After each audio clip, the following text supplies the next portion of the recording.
All right, so peace be with you all, and thank you.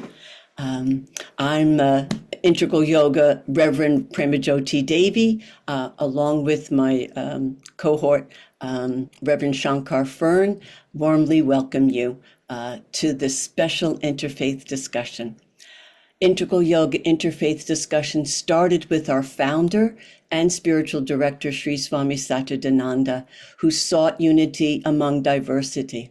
He started with Rabbi Gelberman and Brother David Steindelfast and grew to regular interfaith discussions and eventually to the building of the Light of Truth Universal Shrine, also known as Lotus, in Yogaville, Virginia, that has an altar for all major faiths and one for lesser known faiths all around the perimeter of the beautiful meditation space. So people of all faiths can come together and feel our oneness.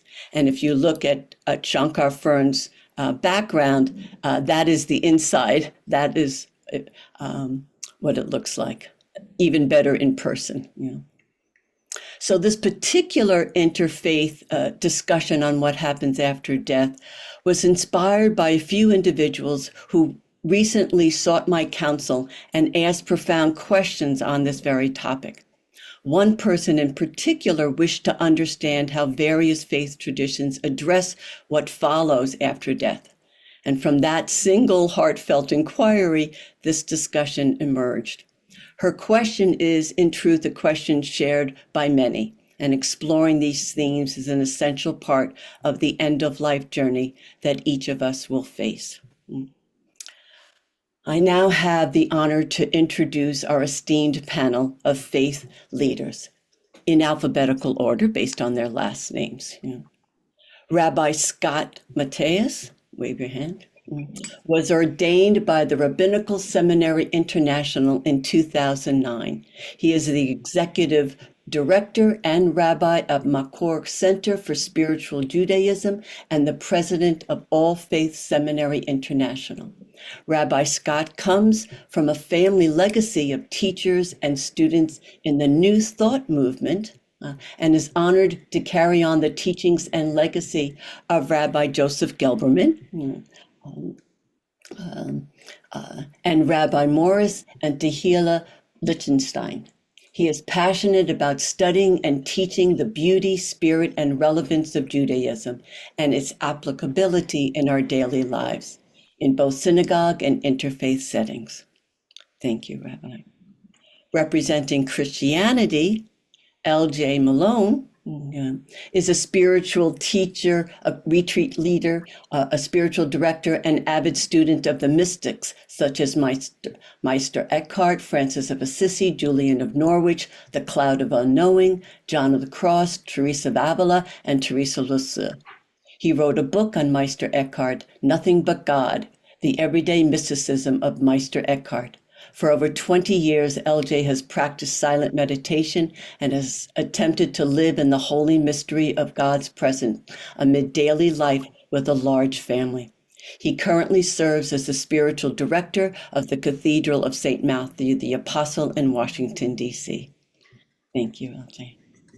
Representing Taoism, Paul Oko is a naturopath, herbalist, and Asian body work therapist. He has been associated with the Ni family Taoist traditional practices since 1989 and travels to Los Angeles each year to advance his own practice. He is certified by the College of Tao in the Ni family's Tai Chi and Taoist meditation and has been a yoga teacher since 1972.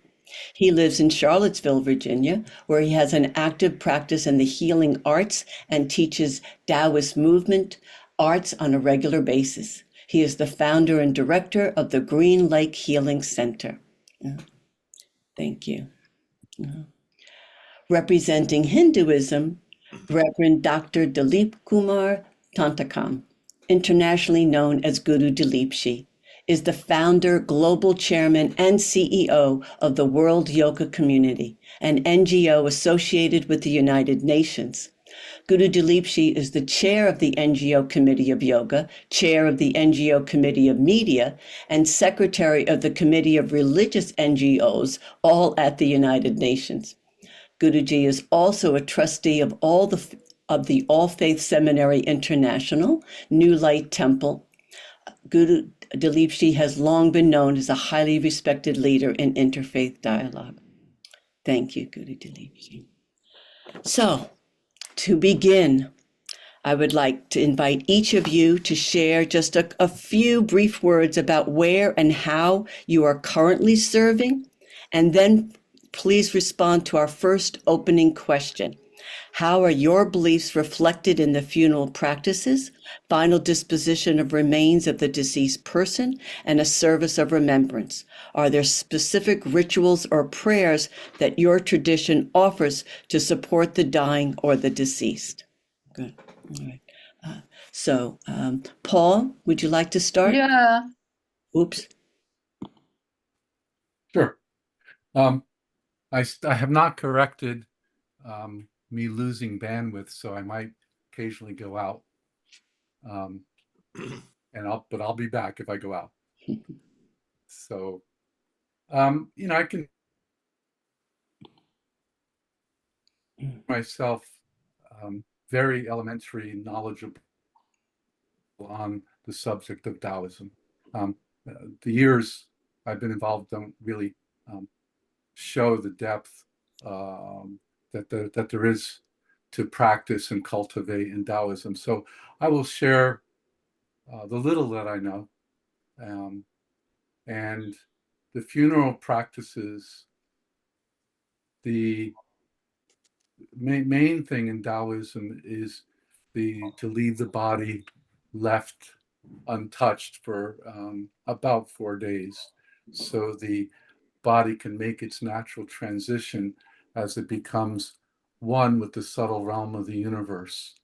So when they talk about Taoism or the Tao, the very first explanation is it can't be explained. So that's why the best quote that I could come up with to explain that is the subtle realm of the universe. So it's a veil that the spirit enters as it goes up through the head, and we use a invocation called the Golden Light Invocation to help that spirit become and mesh with the subtle realm of the universe. The soul more so goes to the bottom and becomes one with the earth as the spirit becomes one with the heavens. So when Taoism uses the word heaven, they're not referring to a place.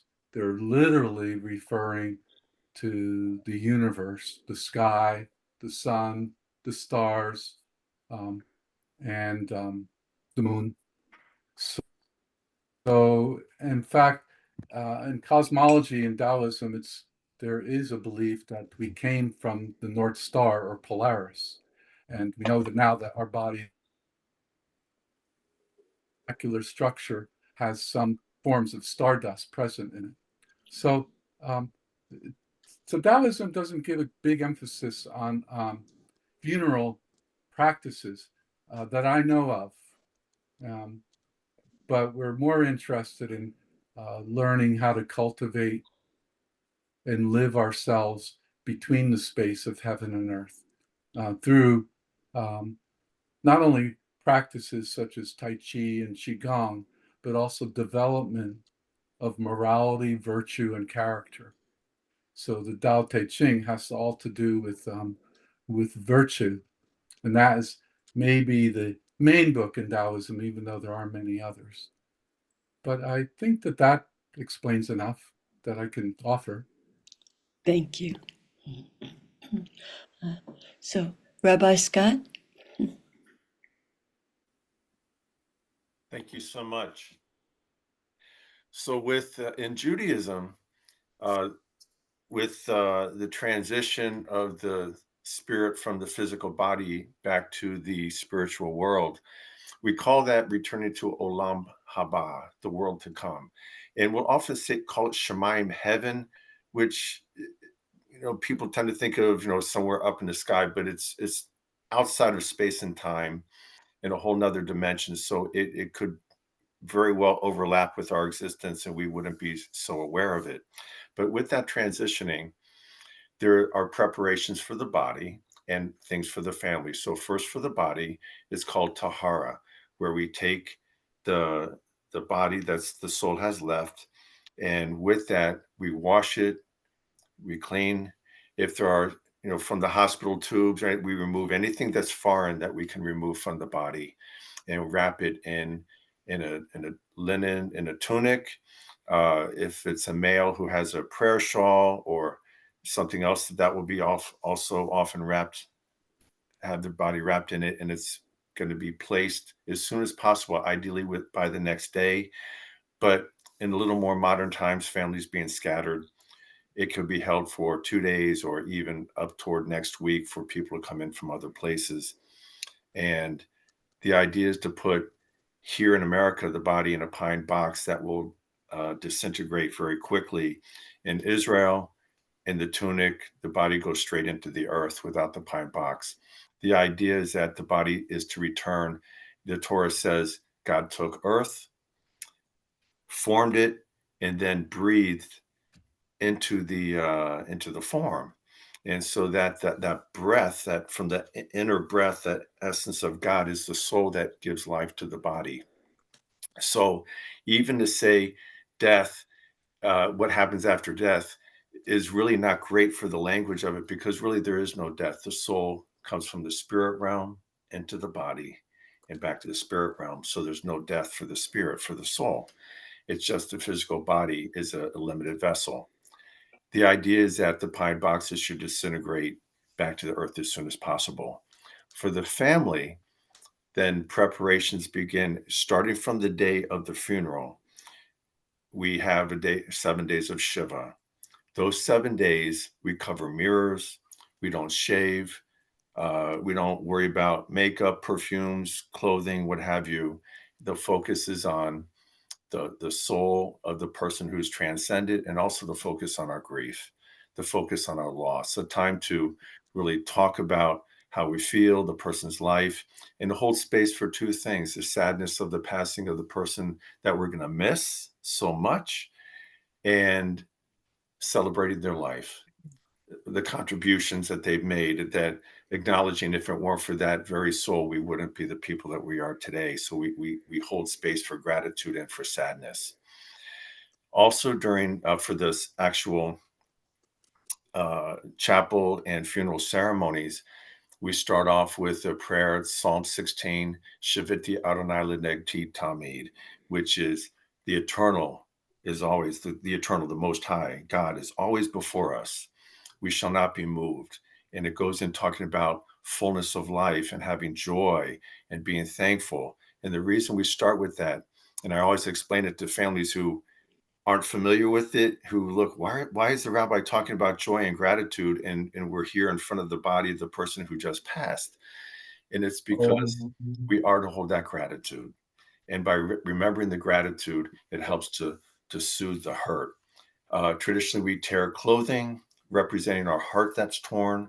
More modern times, we take a ribbon, attach it to the clothing called kriya, tear the ribbon representing our heart that's torn, worn during 7 days of Shiva, underneath clothing up to the 30-day called Shloshim. We believe the spirit is close at hand. But back to the ceremony, there's time for, between Psalms, we read the 23rd Psalm, with the idea that goodness and mercy are elevating the neshama, the spirit of the person who passed. It talks about the shadow of death, that death is a mere shadow, and that the light of God, if you will, and the light of the soul make the shadow of death dissipate. We do a prayer for, if it's a woman, that is Eshes Hayil, a woman of valor, talking about the beautiful qualities of the woman. If it's a man, then we simply do El Malay Rachamim, which is done for both, but about the person being the spirit, the presence, the love, and the peace of God. And then we do Mourner's Kaddish. And then another tradition at the very end is at graveside, we, starting with family closest, we put earth in, and ideally we fill up the entire grave ourselves, or at least cover the top of the casket. And putting earth in is a way of showing our last act of love for the person, because the belief is that the soul is very, very near the body during that 7 days. And as such, we want to show that love and that care for the body, because it's the best way we can show love for the person as they continue to ascend.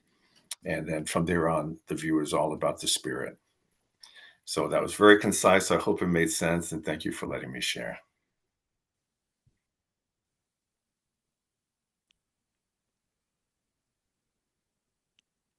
Magenta, you're on mute. Sorry. Sorry. LJ, representing Christianity. Oh, there. Thank you so much. Thanks, everybody. What happens in the Catholic Church, and it's mostly similar in other Christian denominations, when someone dies, they are given a wake, a funeral, and a burial site service. And that's mainly for the family, but these different practices reflect, and I'll talk about this more later, an acceptance of the mystery of death and the mystery of God in the death, an acceptance of the mystery of Jesus dying and rising, and all the prayers, the wake, the funeral, and the burial site service. All the prayers reflect the hope we have in God's mercy because of Jesus' death and resurrection. So the wake is usually 1 or 2 days, and it's usually the week before the funeral. It's a few hours, the deceased is laid out, and family gather, and then friends, other people in the church gather to support the person, the family of the person who died, and to help them process their grief, and certainly to pray with them. Then the funeral is usually a mass, a liturgy, that is a church service. At the church service, it's normally what you'd go into on a Sunday. It's very similar. The casket is present, and there's usually a eulogy that is a remembrance of the deceased, usually given by a family member. But after that, immediately the deceased is brought to a graveyard and is buried. Or if they're cremated, their remains are put into a mausoleum or buried too. We don't have any specific beliefs about how close the soul is to the body at that point. We just know that the soul is separate from the body at that point. So the prayers are to commend that soul to God, to hand that person over.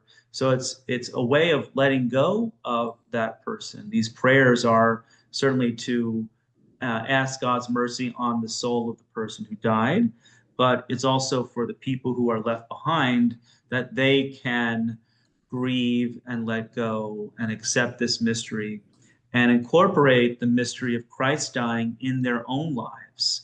So it's a celebration, really. And one of the things we do is we cover the casket in white. White in the Christian tradition is a symbol of the resurrection. It's a symbol of light.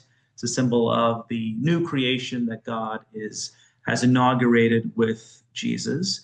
So similar to Judaism, we think, there is a death, but there's not really a death. Spirit comes from God, comes into this world, and returns to God, right? So it's a celebration. It's usually a celebration of life. Different cultures celebrate it differently. The Irish will celebrate it differently than the Italians and the Germans, right? Or than the Mexicans. But those rituals unite us across the many countries where the church is present. And I just wanted to read to you, before I go, one of the prayers to give you an idea of what this is like. And this is a prayer that happens, I think it happens during the burial. Remember your servant whom you have called from this world to yourself. Grant that they who were united with your Son in a death like his may also be one with him in his resurrection. So everything's around the Paschal mysteries. We call it the dying and rising of Jesus. And it's about celebrating this person, commending them to God, and trying to incorporate the way of the cross, the way of death now, so that the final death is not a problem, but is in fact like St. Francis of Assisi experienced when he died. He welcomed death as a family member. Thanks very much. Thank you. Guru Dilipshi? Yes, like Hinduism, they have different tribes and sects. Vaishnavis, Shaivais, or those who worship Devis, Kali, or Durga. So they all have different traditions.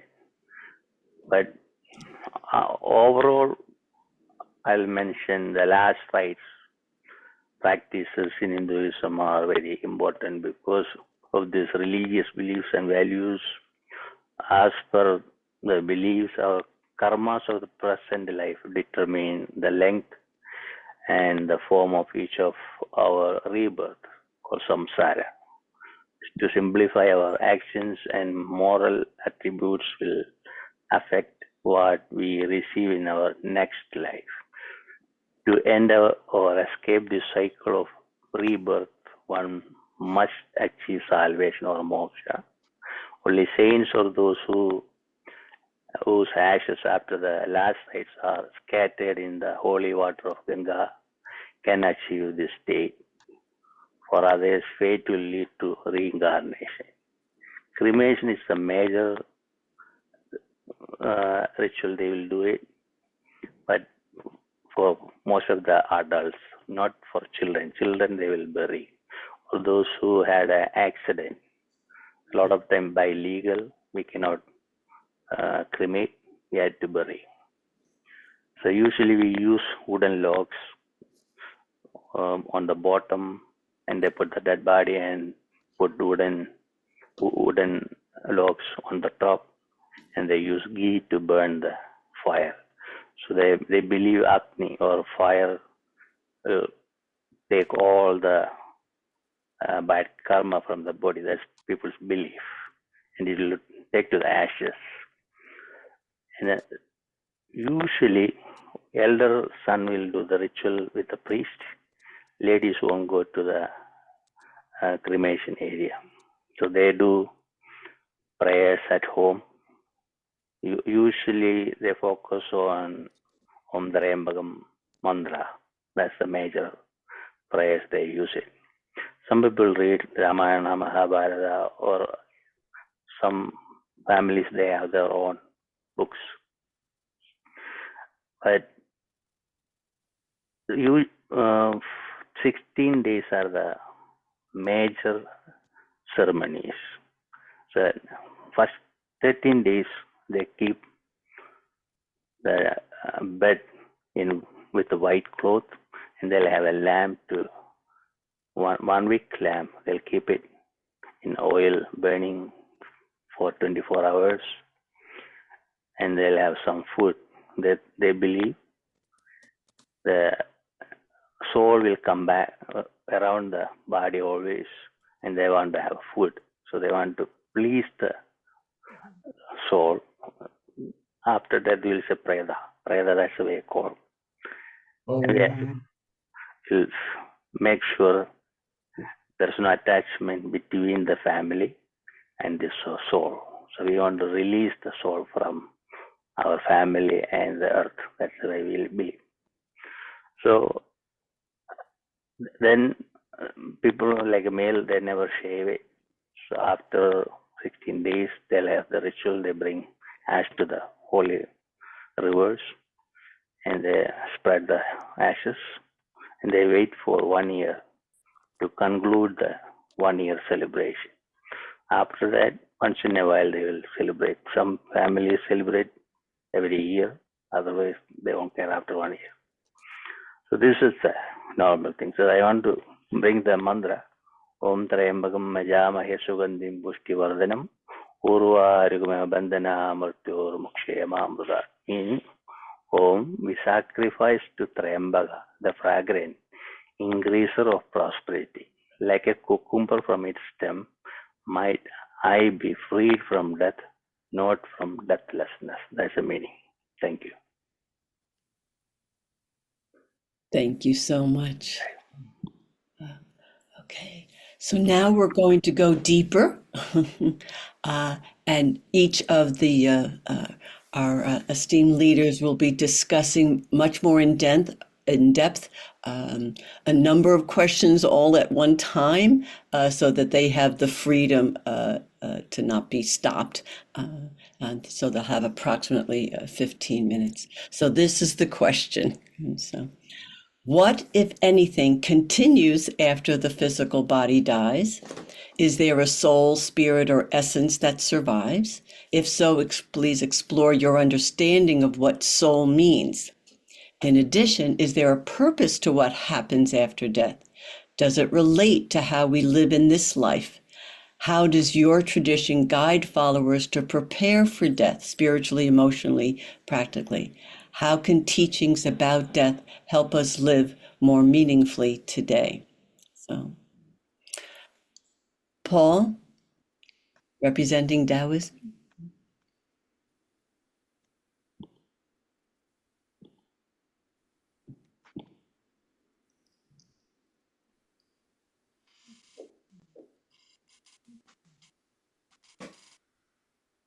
Am I on mute now? Okay. Yes. Can you hear me? No. Yes. Okay, that's good. So the whole subject of what happens after we die is not really a big emphasis in Taoism. With my limited knowledge, I'll say what I can about that. But the one reason I was saying that the body is left untouched for 4 days, so the spirit could naturally gravitate through the top of the head and become one with the with the universe. So we in Taoism, there's not a lot of personification that goes on, such as God is the supreme being, or gods. There's not so much a personification to help us understand life or death, or living on the earth. In Taoism, it's more of an interest in learning how to be present to the exact moment that we're in, even in the spirit of death. So death is a natural cycle, and in Taoism, they try to honor that natural cycle and accept the natural cycle of life. So from that physical ending, we accept that and realize, and for us that are living, that it's a sad event. And being sad is a very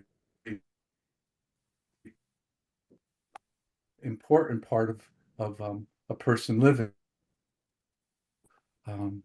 Person dies, sadness is a natural reaction, and that's encouraged, so we don't repress that or prolong that, or make it too dramatically intense. The reason for that is so we don't hurt the living, hurt ourselves. But the natural expression of Taoism with death is sadness. So when a story that I think might be related to this is when I was was starting to first work with my Taoist master, and he doesn't refer to himself as a master. So just to clarify that, his name is Hua Qingni. I had gone through a few things in 1 year, and I had a personal consultation with him. One of those things was my father had died, and at the same time, a few months before that, I had a second newborn come into our lives. So I was very trying to figure all that out. And when I had a consultation, we do consultations in various different forms, and one of those is called the I Ching consultation, where we consult the 64 hexagrams that are from the I Ching to help bring about answers or not answers, but guidances from the universe. So I had asked for that with Niwa Ching, my teacher, who's now 109 years old today, that I wanted an I Ching reading, and he asked me why, and I said, well, my father had died, and I'm really out by it, and also I've had a newborn. I'm very stressed out by that. So he said, well, you don't really need an I Ching reading. He says, so we won't do an I Ching reading, but I'll just give you fatherly advice. And that fatherly advice was in the true Taoist form, as the Tao Te Ching is very simple. His answer was very simple. And it was like, father dying is sad. Baby being born is joyful. So that was the end of the consultation. And what I got out of that was to be with my sadness, acknowledge it, feel it, and honor my father in that personal sadness that I had, whether it be forming, in Taoism, we do have respect for the ancestors, both past and living, the elderly and the past. So we do very simple ceremonies to honor that, but I feel personally that's more for the living, for us to express our personal sadness as because someone had passed away. So there's a big emphasis on staying in balance. And when you stay in balance, that means also expressing your sadness to keep there's 5 main emotions in Taoism, and one of those is sadness, and all subcategories that's expressed of sadness or grief is still sadness. So these are natural things, and we want to be with that so we can allow our energy to flow freely and continue to cultivate ourselves and to learn to be in the moment with whatever is happening, including the passing of a loved one and the feeling of our sadness. Thank you very much. Thank you. Rabbi Scott? Thank you so much. So to take all those great questions, what continues after the physical body dies is we believe that the neshama, the spirit, that it does continue, and it elevates. So we call it olam haba, to the world to come, that it elevates and it returns to source, to God. So there's not a lot in the Torah about coming into this world and leaving the world. It really talks mainly about being gathered to our people. But a lot does come through Kabbalah. So I'm going to pull from a little of both of those. God creates the world through utterance, through speech in the Torah. But then the one difference is giving the neshama, the soul, into the body is breath. Now we use breath. Why the distinction? We use breath when we talk. So it's not that the speaking doesn't use breath, but it's the type of breath. It's the deepest breath and breathing through the nostrils of the body that was formed. And the idea that our soul is from the very essence of God. It's called B'Tselem Elohim in Hebrew, the image of God, which can be considered an image that you can look at, or the one I like a lot is the shadow of God. Why the shadow is because our shadows move the way we move, and our spirit moves the way God's spirit moves. So the purpose then of what happens afterwards is we return back to source. We return back to Makor, source, to our creator. And as such, it's believed around those we know, those we don't know, there's a homecoming, but there's also a review of our life. So the purpose of our life, we believe, is tikkun. Tikkun means a correction or a healing. Tikkun olam, to bring a healing to the world. That's our greater purpose. But then another purpose, tikkun nefesh, to bring a healing to our soul, to our spirit, that we have areas of our own personal spirit so that needs to be corrected, needs to be worked on. And as such, then we do this through two specific ways. One is, if you know the term, doing a mitzvah. So a mitzvah, common parlance, is a good deed, but specifically a mitzvot comes from the word to connect. It's how we connect to God in the spirit and the physical realm. How we connect to God in the physical realm is, and there's hundreds, charity, there's loving your neighbor, there's forgiveness, there's not gossiping, there's spending time with the sick, there's prayer, there's study, there's meditation. I can go on and on, acknowledging that there's a source, that there's a God, honoring our parents, not coveting, not cheating, not lying, not stealing, not murdering. It goes on and on. So these are how we connect to God. But the other one is following the purpose that we came into this physical world to do, that we have general purposes: be a good neighbor, if you're married, a good spouse, or a parent, be a good parent, or a child, good, all those. But then there's specific callings that we are meant to do. Maybe a teacher, maybe a farmer, maybe an artist, or, on and on. And whatever that specific calling is, it's meant, the belief is that also has a lot to do with the tikkun, the healing, correction of our soul. So that is reviewed. If we've done well with that and we've been elevating throughout our life, then returning back to what's called Gan Eden, that level and presence of God, we may stay there and elevate into other realms that we're not aware of. But if not, there is the belief in reincarnation, that then we come back and have to reface, redo, relook at whatever area we did not work out the correction, work out the tikkun that we were meant to do. And the belief is that we are in agreement with doing so. So I hope I covered those quickly, and thank you so much. Thank you. LJ, Christiana, there he is. Right. Thank you so much.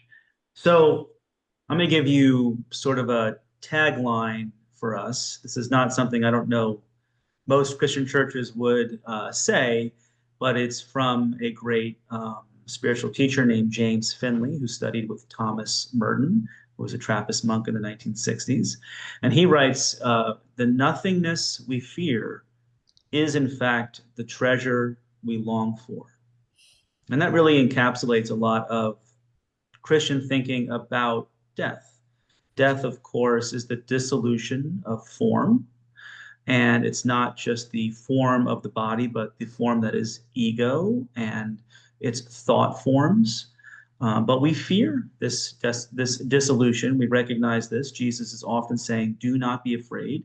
Do not be afraid of the God who is with us and within us and one with us. And do not be afraid of death. So dying offers the possibility of transformation, of entering the radiance, the vastness of our essential nature, which is that we are one with this infinity and mystery that we call God, and that we believe as Christians is incomprehensible love. And a more subversive tradition is that God is nothing. So the dying process gives us an experience of transcendence. In dying daily, real death at the end, physical death that is at the end, gives us an experience of transcendence. But every day, our call is to die.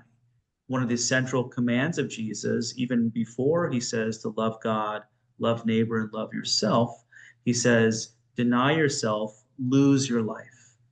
That's the real essential command Jesus gives to his disciples, to let go in prayer by transcending thought, and by letting go in daily life by putting others ahead of yourself and showing mercy. And by that small death every day, taking the focus off of ourselves and putting it on God, we discover the the nothingness that we fear is the treasure we long for. We discover that death is the doorway to new life. And we realize that we're more than just this body. So there's soul. And we even believe after death, at some point in the far future, in God's own time, that at the end of all things, God will bring our bodies back into our souls and souls into our bodies. And that matter is not just something to be discarded, but is good in itself too. We call that the resurrection of the body. But that's based in this idea that we find in a great mystic named John Scotus Eriugena. He says, he wrote in the mid to late 800s, he was an Irishman. He says, the divine goodness, regarded as above all things, is absolutely nothing. And it is the essence of the whole universe. So God is both personal and beyond personal. God is real, and yet the nothingness beyond being is the very essence of the universe. So the essence of everything, flowers, bees, bats. I had a bunch of bats in my in my house for a long time. Even those creatures are inhabited by the divine essence. And by dying daily, we discover that. So death in the ideal is not a reality to be avoided, but something that we think about daily, not in a really morbid sense, but we call it memento mori, remembering that we will die. And this is connected to our belief about the end of the world. The end of the world, a lot of confusion out there today. The end of the world is God, meaning the goal, the fulfillment of the world is this mystery. And we believe that what survives death is what we call the soul. The human person is related to this mystery, is connected to this mystery, is one with this mystery. That's the soul. And that's what survives bodily death and goes after death into hell, purgatory, heaven. We can talk about those very briefly. But just know that we're very concerned about living this way, at least ideally. I know a lot of Christians fall short, but we also trust that when Jesus says, I'm the resurrection and the life, whoever believes in me, even if he dies, will live. So there's the death and resurrection. That's the cross, the death of Jesus, and the resurrection. We leave that to God. But it's all sort of based on this faith in God's mercy. And that's where we're going when we think about after death. If our essence is the divine life, if who we are is essentially connected to the mystery, then we trust that this mystery, who is mercy, who is gratuitous love, will take care of us. So in the end, the final thing that we believe about every person's life is that death is not the end, physical death, and that God's mercy has the last word on every single person's life. So that is what gives shape to what we believe what happens after death. That at the moment of death, the soul is separated from the body and we're faced with a judgment. I don't like that word. It's not a really great word for what we believe because our tradition says basically the soul gets what it wants. God gives the soul what it wants. If you want God, you're off to God. If you don't, if you're stuck in yourself, that's what we call hell. Hell is the self-chosen isolation of the sinner, the person who has cut him or herself off completely from God. Now, don't think of fire and the devil. Don't think of our notions of justice, because a lot of that has sort of informed how we think of hell as punishment or torture. And it's not that. It's just that the sinner turns in on him or herself. But even then, God's mercy has the last word. So I do not think there is a hell. I don't think that there's a hell, if there is, that there's anybody there. And isn't it interesting, the Catholic Church, sometimes seen as a punishing institution, sometimes it has been, has never, ever pronounced anyone to be in hell, but has made many declarations of people in heaven. And that's because we hope in God's mercy. And then purgatory is just this dying that we're doing now and that we think might continue after death. And then heaven is this sharing in God's life. It's to maybe use a more interfaith term, it's non-dual. It's beyond the self, this total entrance and enjoyment of God's life. Now, we also believe in the communion of saints. And the communion of saints is not just that St. Francis and St. Joseph and Mother Mary are all up there with, up there. Up there is not real either. It's everywhere. And as Rabbi said, it's kind of beyond this dimension, beyond space and time. We believe everyone's there. Everyone. It's not just the official saints. The church in the early centuries was called the saints of God, the people on earth, as well as the people who have gone beyond the veil of death. So my grandparents, relatives from the old country, right? People I've never met, people we've all never met. And even this mystic I mentioned, John Scotus Eriugena, he says that our relationship with the world survives too. So he says animals will be there, our pets. It's not a normal thing you hear a Catholic say, but John Scotus said it in the 800s. So I'm gonna say what he says. And why wouldn't that be? Again, God is the essence of everything, right? This divinity, this mystery, this nothingness that is essential and eternal goodness is all things. You can think of it as the mystery becoming manifest as what is.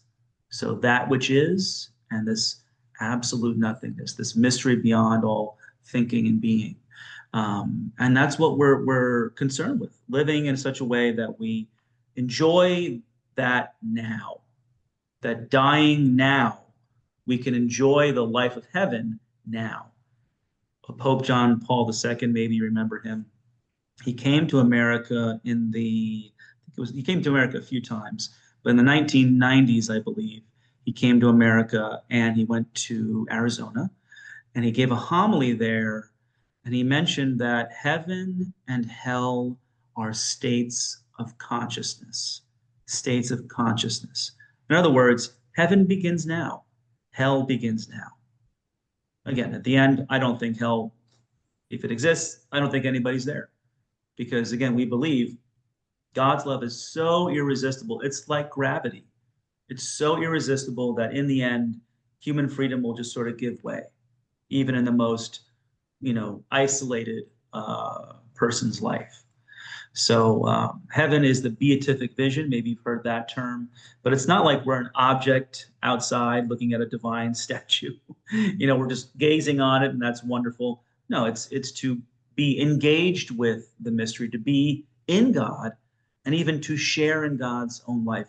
That's what heaven is with everyone else. So some of the best images I've heard about heaven are from St. Bridget and Julian of Norwich, both sort of in the Celtic tradition again. I've leaned a little bit into them this presentation. And St. Julian says it's just heaven is not a solemn affair, it's a never-ending party. And then St. Bridget says, again, these are just images to kind of help us grasp, there's joy, there's bliss waiting for us after death. But St. Bridget, maybe reflecting her Irish roots, says that heaven is a great lake of beer, and we'll enjoy that beer eternally in God's love with Jesus and the Spirit and all the saints. Anyway, thank you so much for your attention, and happy to take any questions later. Take care.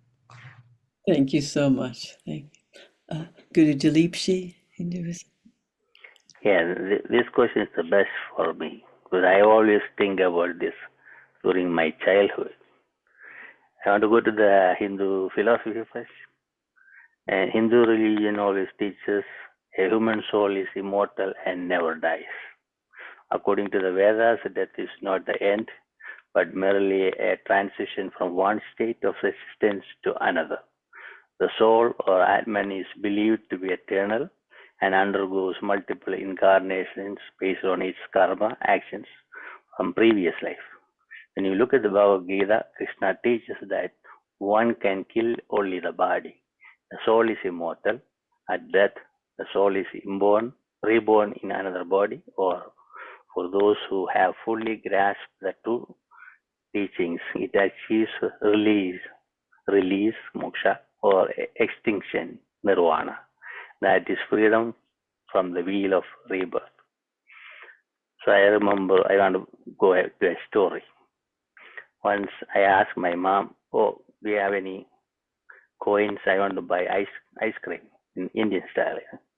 Oh, some coins under my pillow. I went there. I saw some coins. I got my coin, and I saw a small pocket diary. I never saw this book before. Yeah. She said, "Don't take that book. Leave it there." So I went, bought the ice cream, eating. I said, "What is that book? What is that book?" Yeah. I was very little. And when mom was not there, I took the book. Then that is an astrological chart, handwritten when she was little. It is very interesting, very hard to read. It is in Malayalam language, but the writing is different. Then I saw, it's like 20 pages. I finished everything very fast. In the end, it reached up to 57 when she is 57. There is no story after that. That bothered me a lot. After 57, there's no astrological chart. What is this? You know. So I want to ask my mom. I asked, "How do you know? Did you take that book and read?" I said, "I read." I had to tell her. Yeah. Then she started talking about all the philosophy, how Buddha went through it. You know, he saw all the difficulties with the people. Then he thought about what is life. You know, that is bothering me personally.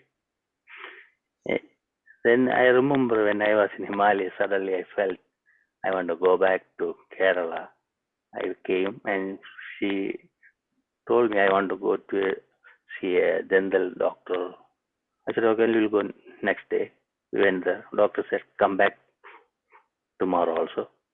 We went the second day and she just fell down and she cannot get up. And we don't know what happened. So we took her home. Dad is a homeopathy. He just checked. He said, "Lack of blood." Then he checked her eyes. Maybe we'll go to a doctor. We took a doctor. Doctor is lifting her head and just drop it down. Mother said, "I don't want to go with this doctor. I want to go home and do natural treatment." So we had Ayurveda treatment and homeo, all the things.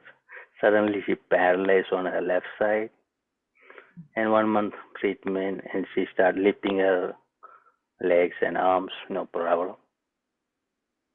Suddenly I felt this astrological chart and this timing is around same time. Yeah. So one Sunday I had to teach a yoga class. So I told my students, I may have to go back to home. So if I go, you guys do our yoga yourself. Then they agreed. Suddenly I got a phone call. Mom is in the last breath. So I took my scooter and went home. And she's struggling to leave her body. And it's in the last stage. So father said, "Hold her." So seems like she has a lot of attachment to her children. We have 3 children. So I held her hand. I said, "Don't worry about your children. We are already grown up. We know how to handle things. So you just think about God and leave your body. We are happy. Don't worry about it." And she left her body. That's my personal experience. And another experience I had with one of our board member in New York City. He was 96. I was standing on 31st Street and 3rd Avenue talking with one of my students. Suddenly I felt I want to go upstairs and check on him.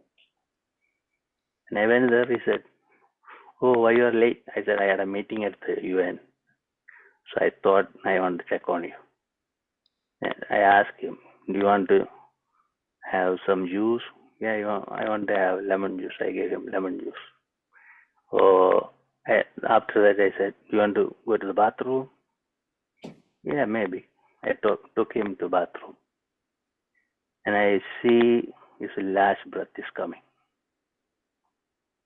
and he is holding my hand and taking very deep breath. I know this is the last one. Immediately, I took my cell phone with my left and I called 911. So they asked me, "Do you know how to do the emergency help?" I said, "Yeah, I can do CPR, no problem." So I gave him CPR, and the emergency team came. Within that time, he's losing his breath, very deep and very shallow.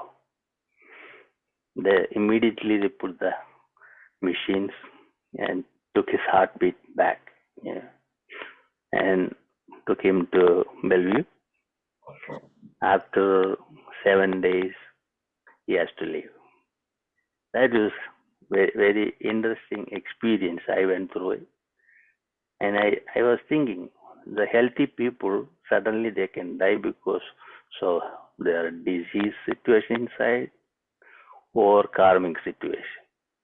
So very hard to judge what is right, what is wrong. But one thing I know, because of the lack of prana. In yogic principles, we have one prana divided into 5, and 5 upapranas are there. When vital force or prana leaves or losing its strength, that start coming in. But philosophically, that is nothing. It's changing a cloth from one state to another state in our life, because we are made of 5 elements, we are universally connected. So we are not away from the universe, we are still in the universe. But in the physical form, it's very hard to believe it, what is it. But I know some traditions, they sing and dance with the dead bodies. I used to think it's weird. Actually not.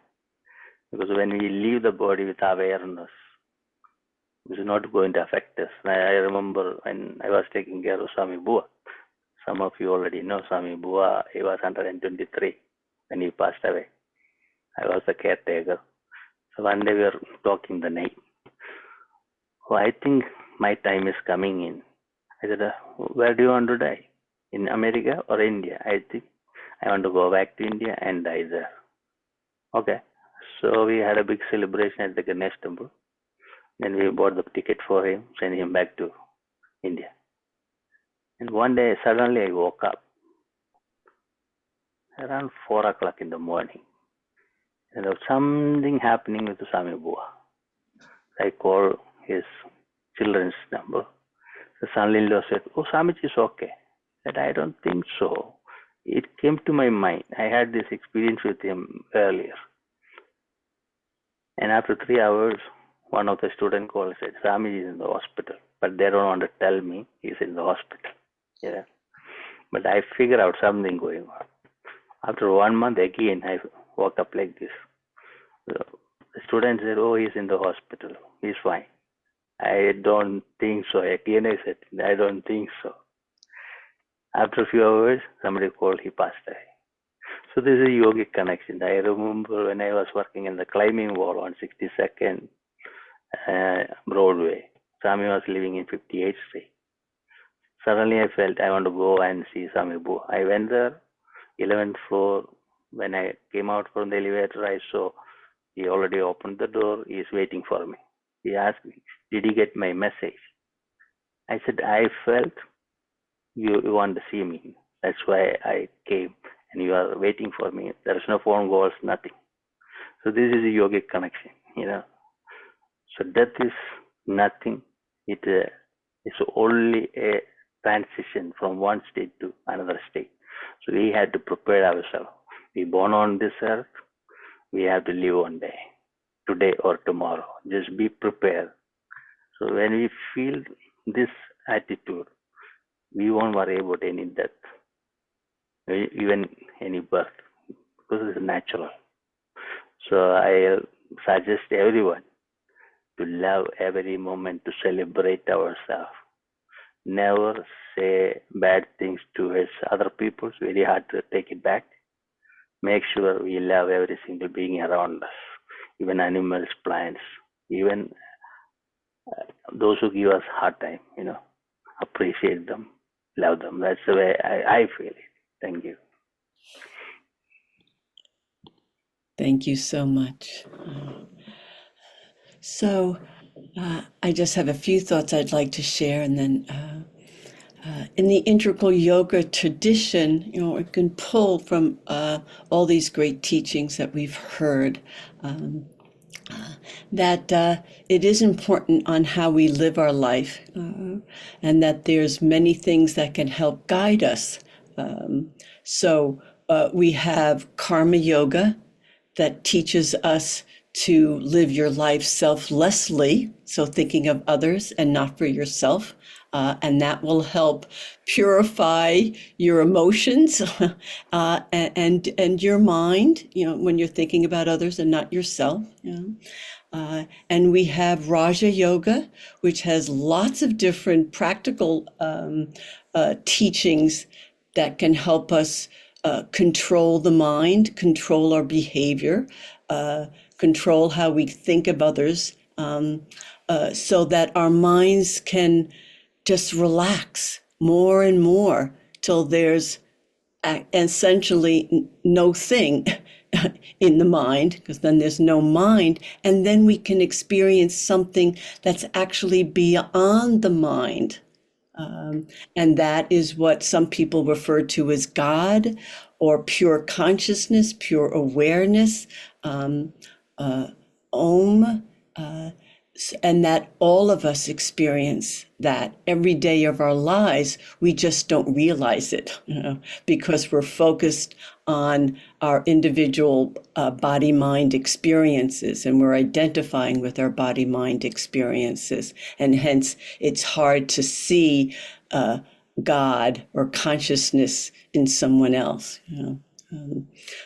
We have Bhakti Yoga, which is the devotional path and practices which every faith has, because if we can give ourselves to God, which is another way of just getting out of our little self, then we can see how all is in divine order. Rabbi Gelberman used to say to me, Hakol Beseder, all is in divine order. And it had been one of my personal teachings that, throughout my life. But Gurudev Swami Satchidananda, would say the same thing, that we're all being guided back to the truth. Everyone here has mentioned this one way or another. Nobody is left out. Nobody is condemned to hell, forever, whatever that means, that we make our own hell by our actions and by our thoughts, and we make our own, purgatory, so, that we're working on ourselves, and we can have heaven on earth. Because when we can experience that pure love, that pure peace, that pure connection, that we are one with everyone and everything, as God is as everything and everyone, then we're happy here now, despite whatever is going on, because it's a passing show, whatever's going on in this world. But what never changes is that experience what is peace and joy, love and light, which are just other words for God. So I haven't seen or heard of any questions in the chat. So if anyone has any burning questions right now, please put them in the chat. So just Shankar will be the one who will be sharing the questions. So otherwise, put it in the chat just for recording. Shankar? Yeah, so while you're thinking of your questions, I had some questions, right? So from Jyoti, if I have your permission. So the first one is to the rabbi. Rabbi, you mentioned that in the Jewish tradition, that actually our scriptures talk about reincarnation, and at times, sometimes the need to come back and work something out. Could you tell us more about that? And you're on mute. Thank you for the reminder. I would have stayed and talked to myself with people watching. That's not great. Thank you. Absolutely. The teachings about reincarnation really do go into the idea that the soul, one example I heard from Rabbi Dov Penson that I really liked is he said, because he wanted to put this in a way we could understand it in the physical realm. And I thought it was a funny example. And because he used what I'm going to share with you, I never forgot it. He said, think of the soul like a potato. And he said, when you set the potato on the table, only one part of the potato touches the table. And that's the part that's connecting to physicality. However, when it comes back, another part is touching and another and another. Therefore, his point being that different aspects of the soul are expressed more predominantly in each lifetime. And there are teachings, and I apologize, I don't have these memorized. It's been over a decade since I was taught this, but there are teachings in Judaism of from Adam to maybe Moses, or maybe Moses to Maimonides, maybe Joseph to maybe King David. You know, there's connections of who the belief is the soul came back as in each incarnation on the grand scheme of who we know for famous people, but obviously for ourselves. And that also certain souls, spirits can reincarnate in lineages. They can do it throughout certain families. That's why we can look at our babies and go, oh my God, I feel the presence of grandma when I hold my little girl, or what have you. Another teaching is that, and there was a lot of literature about that after the Shoah, after the Holocaust, that because there were less Jewish people to receive the souls of those who had transcended, that a lot of Holocaust people who perished were born into non-Jewish families. And there are many beautiful stories about people saying, oh, through my childhood, I had all these nightmares and I couldn't figure out what was going on. And then when they learned about the Holocaust, they felt connected that they had perished. Wow. And then some converted, some said, no, that was my journey, I'm not converting. It's not about the conversion, it's about the testimony of souls who have come back and had that connection to other events. And there's many beautiful stories that confirm the idea of reincarnation. So that's very, very strong in the Hasidic and the Kabbalistic aspects of Judaism. That's great, Rabbi. Thank you so much. Thank you. And then I had one more, and then we do have a couple of questions in. Oh, Pramajoti, you want to say something? Yes, ask the other ones so it can come back to you afterwards. Yes. Okay, so the other question is LJ. I had a question as you were speaking. You had mentioned at one point that in some of the Christian teachings, it's that God gives the souls what they want, right? Could you elaborate on that? Sure. It's sort of connected to the idea that heaven and hell are states of consciousness now. So in other words, if you are living a life of love now, you're living in heaven now. And when you die, God says, well, that's what you want. Now, this is speaking metaphorically, not, directly, but it's like God saying, I'll give you what you want. You've wanted love in your life. You get love after death. Whereas if I maybe focus on myself to the detriment not only of myself, but others, then the particular judgment, we would call this stage the particular judgment right after death. It's sort of like, where do I go? Heaven, hell, purgatory. But again, I wouldn't think of these as places, even though I said where. It's, again, beyond space and time. And purgatory might be more of a process than a place, than a state of being.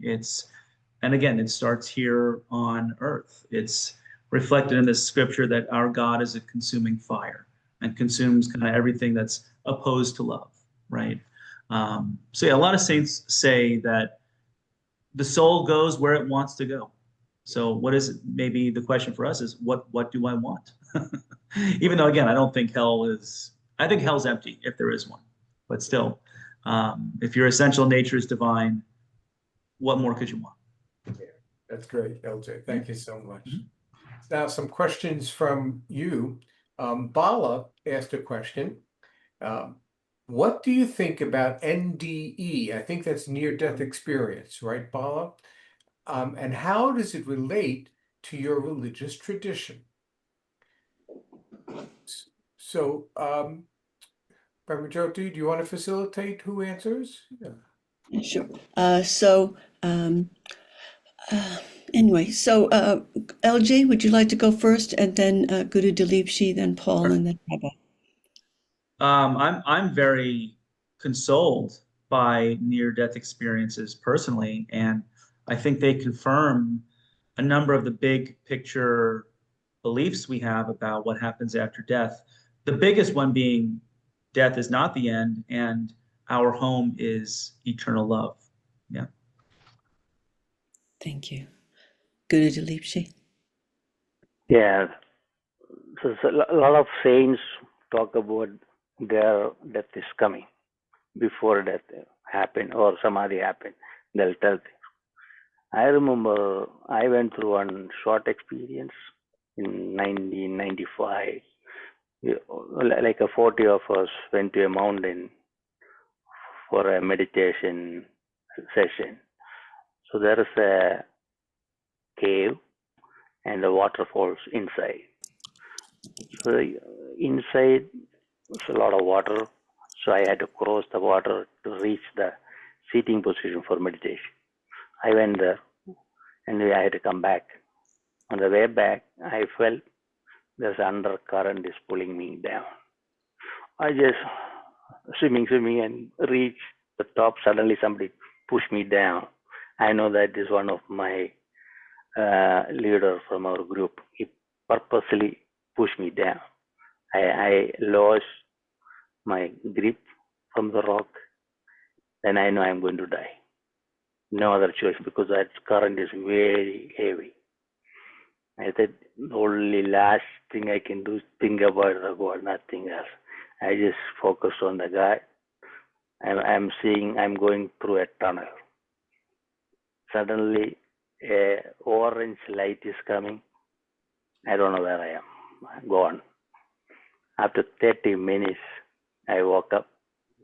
My eyes are open. I saw all the friends are around me because they're already scared. I look at this guy who pushed me down, and he's in full fear because he did a mistake. But I got something, a spark in my life. We can die any moment. There's no guarantee in life. That's the thing I learned myself. This is my experience. Thank you. Paul? It seems going through a tunnel is a very common vision and experience with people who have had near-death experiences.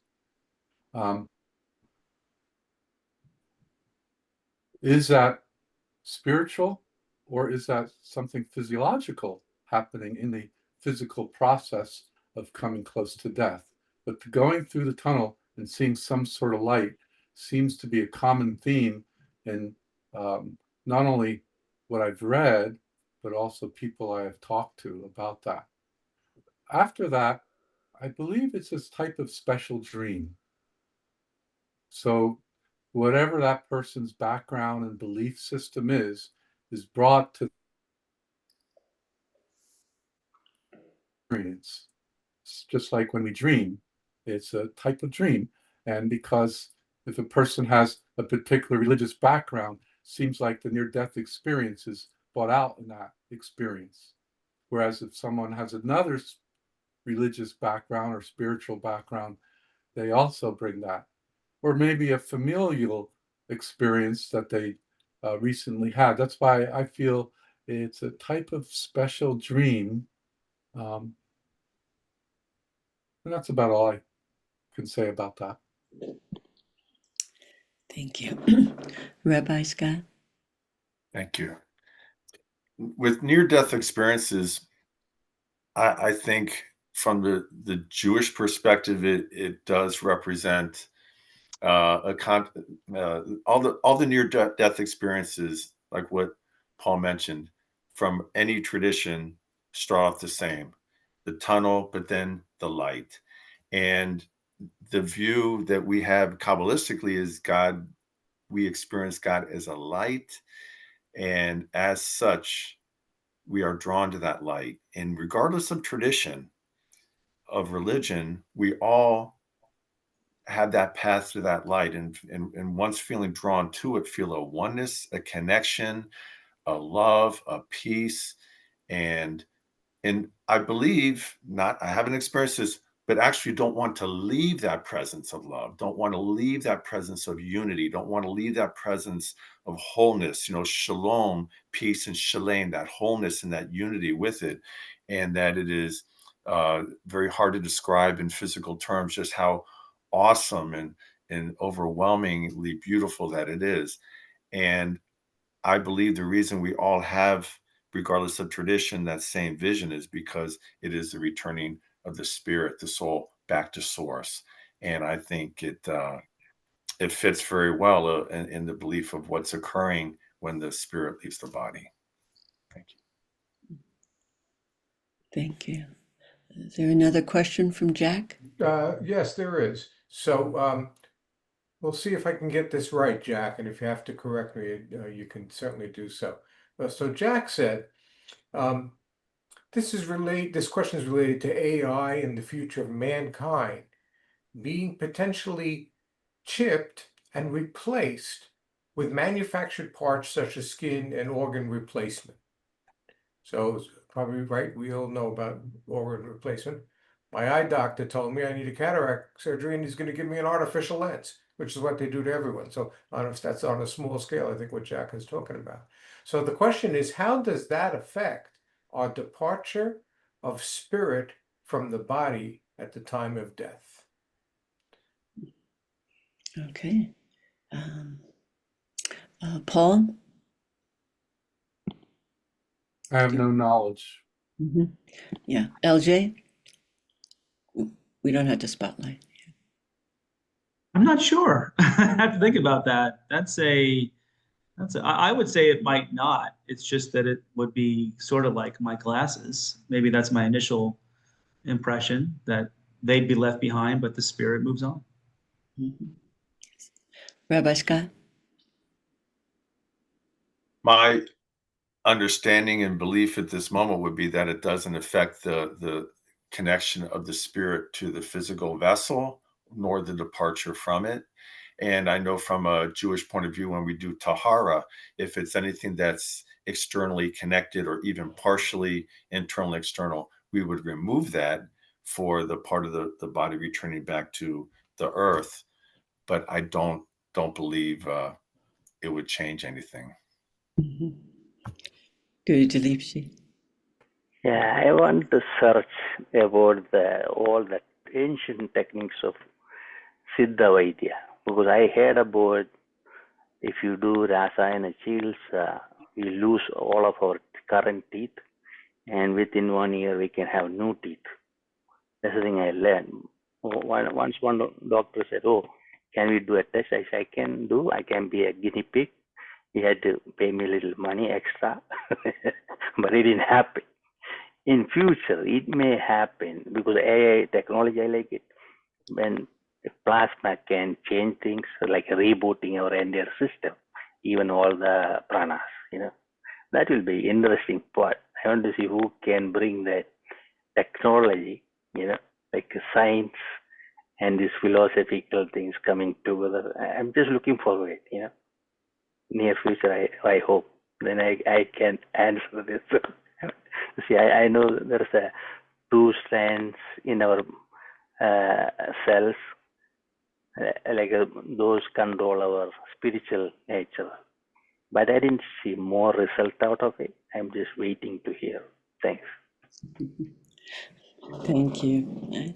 I know in integral yoga, everything that's part of this world is illusory. Everything comes and goes, whether you added parts to it or not to this body. It, it's all, anything that changes is not real, you know. So when the spirit leaves the body, it doesn't matter what the body's part of, you know. The spirit will leave the body, you know, and as well as your mind to a certain extent until you become fully realized, and then otherwise, and then you're absorbed into the oneness. So we don't have to worry about the body or what happens to it when we're leaving this world. But thank you. So. So we're nearing the end of our time, and I see that there aren't any other questions.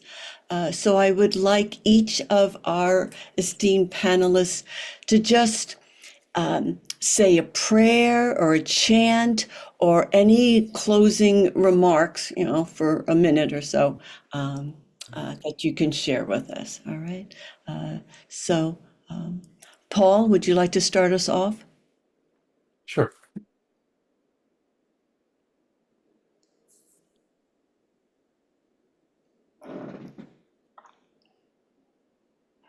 So this is an invocation for health and longevity. Relax. The sky is clear. Relax. The earth is stable. Relax. All people are at peace with one another. I am supported by the harmony of all three spheres. All my spiritual elements return to me. All my spiritual guardians accompany me. The yin and yang of my life being are well integrated. My life root is firm. As I follow the path of revitalization, my mind and emotions become wholesomely active. The goddess of my heart nourishes my life abundantly. Internal chi energy enhances my spiritual growth, and all obstacles dissolve before me. The channels of my life energy are balanced. My natural healing power contributes to long and happy life, so that my virtuous fulfillment in the world can be accomplished. By following the subtle law, integral way of life, I draw even closer to the divine realm of the subtle origin. Thank you. LJ? I'll leave you with the words of two Christian mystics, Dionysius and Bonaventure. Leave behind your sense and intellectual activities, and in the state of unknowing, be restored to unity with the one beyond being and knowledge. Transcending yourself and all things by an immeasurable and absolute ecstasy of a pure mind, you ascend to the super essential divine darkness. Whoever loves this death can see God. Let us then die and enter into the darkness. Let us impose silence upon our cares, our desires, our imaginings.